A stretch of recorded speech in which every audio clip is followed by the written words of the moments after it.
السلام علیکم، کیسے ہو آپ سب؟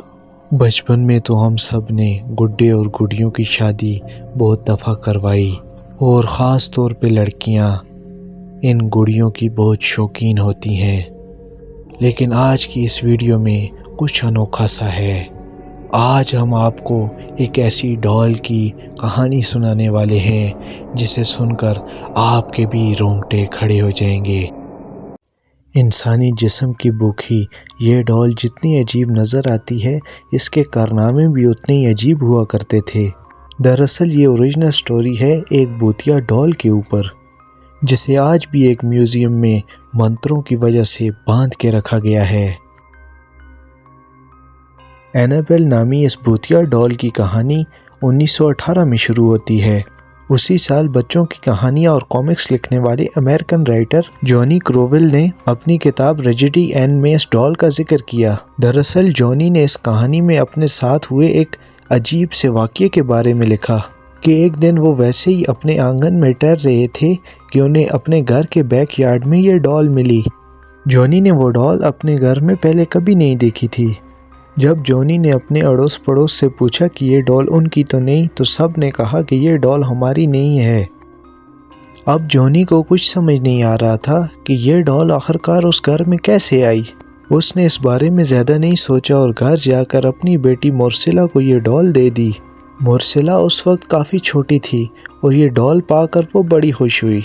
مورسیلا ہر وقت اسی ڈال کے ساتھ کھیلتی رہتی، اور اسی طرح کھیلتے کھیلتے مورسیلا کو اس ڈال کی لت سی لگ گئی، اور وہ ایک پل کے لیے بھی اپنی ڈال کو اپنے سے دور نہیں کیا کرتی تھی۔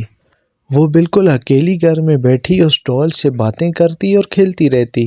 یہ سب چیزیں دیکھ کر جونی کو اپنی بیٹی کی فکر ہونے لگی، لیکن وہ اسے بچی سمجھ کر اس ڈال سے کھیلنے دیتے۔ جب مورسیلا کی عمر 13 سال کی ہوئی تو اسے ایک خطرناک بیماری لاحق ہو گئی، اور اس بیماری کو ختم کرنے کے لیے جب اسے ویکسین دی گئی تو اس کے جسم پر الٹا اثر ہو گیا، اور اسی وجہ سے مورسیلا کی ڈیتھ ہو گئی۔ اسی دوران ایک چیز انتہائی عجیب ہوئی۔ مورسیلا کی موت سے چند روز پہلے ہی وہ ڈال وہاں سے اچانک سے غائب ہو گئی۔ جونی نے مورسیلا کے کہنے پر اس ڈال کو بہت ڈھونڈا، لیکن وہ کہیں نہیں ملی۔ جونی کے گھر میں جیسے وہ ڈال اچانک سے آئی تھی، وہ اچانک سے وہاں سے غائب بھی ہو گئی۔ جب اس سچی کہانی کو جونی نے اپنی بک میں لکھا تو لوگ اسے جان کر انتہائی حیرت میں پڑ گئے۔ یہ کہانی اس دور میں انتہائی مقبول ہو گئی، اور وہ ڈال اس کے بعد کئی سالوں تک نظر نہیں آئی، اور لوگ اس ڈال کو ہمیشہ کے لیے بھول سے چکے تھے۔ لیکن اچانک 1970 میں اس ڈال نے پھر سے اس دنیا میں واپسی کی، اور اس بار یہ ہابی اسٹور نام کی ایک اینٹیک شاپ میں پڑی ملی۔ ایک لڑکی اس شاپ میں گئی اور اس عجیب سی دکھنے والی ڈال کو خرید لیا۔ اس لڑکی کو یہ بالکل اندازہ نہیں تھا کہ جس ڈال کو وہ خرید رہی ہے وہ ایک دم بھوتیا ہے۔ اس لڑکی نے یہ ڈال اپنی بیٹی ڈونا کو اس کے برتھ ڈے پر گفٹ کرنے کے لیے خریدی تھی۔ ڈونا اس وقت نرسنگ کی پڑھائی کر رہی تھی، اور وہ ہاسٹل میں اپنی 2 سہیلیوں کے ساتھ رہتی تھی۔ ڈونا اپنی ماں کے اس گفٹ سے انتہائی حیران تھی، کیونکہ اس کی ماں نے کبھی بھی اسے ڈال گفٹ نہیں کی تھی، اور اس کے علاوہ ابھی اس کی ڈال سے کھیلنے کی عمر بھی بیت چکی تھی۔ لیکن ان سب باتوں کے باوجود بھی اس کو یہ گفٹ انتہائی پسند آیا۔ ڈونا نے اپنے کمرے کی ایک طرف اس ڈال کو سجا کر رکھ دیا تھا، لیکن اس کی دونوں سہیلیوں کو یہ ڈال بالکل پسند نہیں آئی تھی۔ ان میں سے ایک، جس کا نام لو تھا، اس کو تو یہ ڈال شروعات سے ہی انتہائی عجیب لگ رہی تھی۔ اس نے منع بھی کیا کہ وہ اس ڈال کو روم میں نہ رکھے، لیکن ڈونا نے اس کی ایک بھی بات نہیں سنی اور ڈال کو کمرے میں ہی رکھا۔ اور اس ڈال کے کمرے میں آتے ہی وہاں پر عجیب سی چیزیں ہونی سٹارٹ ہو گئیں۔ پہلے تو ڈونا نے اس چیز پر غور کیا کہ یہ ڈال اپنے آپ ہی ایک سے دوسری جگہ پر موو ہو جاتی تھی۔ جب وہ یا ان کی دوست گھر سے باہر جاتی تو واپسی پر یہ ڈال انہیں ایک دوسری جگہ پر ہی پڑی ملتی۔ جب ان تینوں نے آپس میں یہ بات شیئر کی تو انہوں نے یہ ڈیسائیڈ کیا کہ ہم اس ڈال کو کمرے سے باہر نکال دیں گے۔ لیکن ڈونا اس بات کو ماننے سے انکار کر دیتی ہے، کیونکہ اس کی ماں نے یہ گفٹ اسے بہت شوق سے دیا تھا، اور اسے بھوت پریت والی باتوں پر بھی بالکل یقین نہیں تھا۔ اب وقت گزرتا گیا اور یہ ڈال کی عجیب حرکتوں کو نوٹس کرنے لگے۔ 1 مہینہ بیت جانے کے بعد انہیں ایک کمرے میں ایک کاغذ دیکھنے کو ملا جس پر ایک بچے کی ہینڈ رائٹنگ میں ہیلپ می لکھا ہوا تھا، لیکن یہ کاغذ ایک بار نہیں بلکہ کئی بار انہیں کمرے میں پڑا ملا۔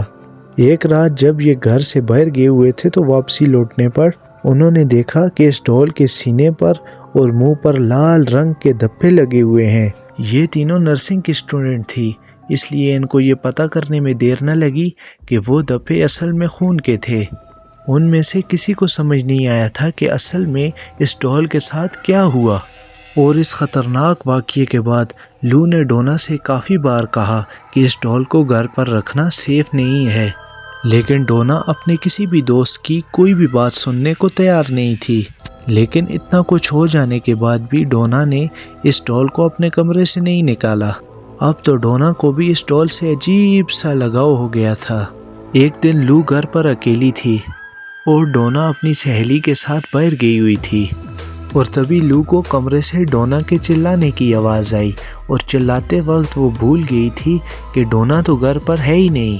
جب وہ کمرے میں گئی تو اسے یہ دیکھ کر بہت حیرانی ہوئی کہ کمرے میں ڈول کے علاوہ اور کوئی نہیں ہے۔ یہ سب چیزیں دیکھ کر وہ زوروں سے چلائی، اور اتفاق سے ڈونا اور اس کی سہیلی اسی وقت گھر پر لوٹ کے آ رہے تھے۔ جب انہوں نے آواز سنی تو وہ بھاگ کر کمرے کی اور دوڑی۔ انہوں نے دیکھا کہ لو فرش پر بے ہوش پڑی تھی اور اس کے جسم پر خروچوں کے نشان تھے۔ یہ دونوں دوست اسے لے کر ہاسپٹل کی اور گئیں، جہاں پر اسے فوری طور پر ایڈمٹ کیا گیا۔ جب کچھ دیر کے بعد لو کو ہوش آیا تو اس نے ڈونا کو بتایا کہ یہ حملہ اس پر اس کی ڈول نے کیا تھا۔ یہ سن کر تو ڈونا کا دماغ ہی چکرا گیا۔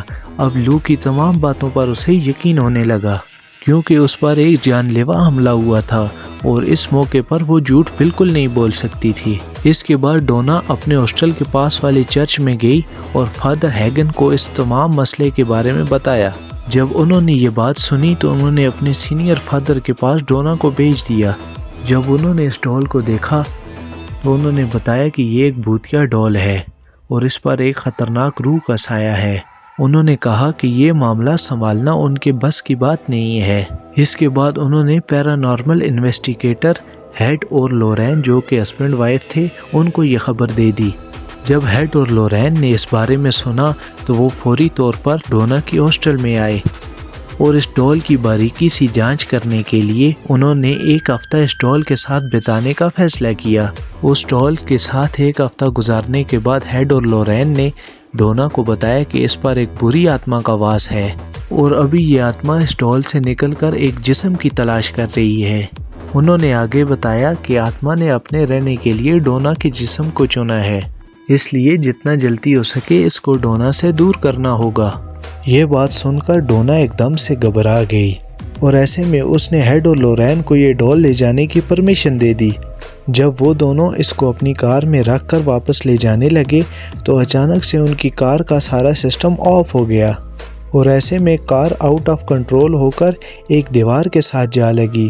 اچھا تو یہ تھا کہ کار کی سپیڈ اتنی ہائی نہیں تھی اور اسی وجہ سے ہیڈ اور لورین کو زیادہ چوٹ نہیں آئی تھی، اور ان سب کے پیچھے یہ ڈول کا ہی ہاتھ تھا۔ اسی نے ہی اپنی اسیب زدہ طاقتوں کے ساتھ اس کار کے تمام سسٹم آف کر دیے تھے۔ گھر واپسی پر انہوں نے تنتر منتر کا سہارا لیتے ہوئے اس ڈول کو شانت کر کے ایک بکسے میں قید کر دیا، اور اس ڈول کو شانت کرنے کے بعد انہوں نے اپنی میوزیم، جس کا نام اوکارڈ میوزیم تھا، اس میں رکھ دیا، اور یہ ڈول اسی میوزیم میں رکھی گئی ہے، اور جس جگہ یہ ڈول رکھی گئی ہے وہاں پر نیچے ایک وارننگ بھی لکھی گئی ہے کہ کوئی بھی اس باکس کے نہ قریب آئے اور نہ اس کو چھونے کی ٹرائی کرے، کیونکہ ابھی بھی اس میں شیطانی طاقتیں موجود ہیں۔ ویسے اس کہانی کو سن کر آپ کا کیا خیال ہے؟ میں تو ان چیزوں پر بھروسہ نہیں کرتا، لیکن یہ ایک سچی کہانی تھی تو میں نے سوچا آپ کے ساتھ شیئر ہو جائے۔ ویسے اس کہانی کے بارے میں آپ کیا سوچتے ہیں؟ ہمیں کمنٹس کر کے بتانا نہ بھولیے گا، اور ایسی اور انٹرسٹنگ کہانیاں سننے کے لیے سبسکرائب، لائک اور بیل آئیکن لازمی پریس کریں۔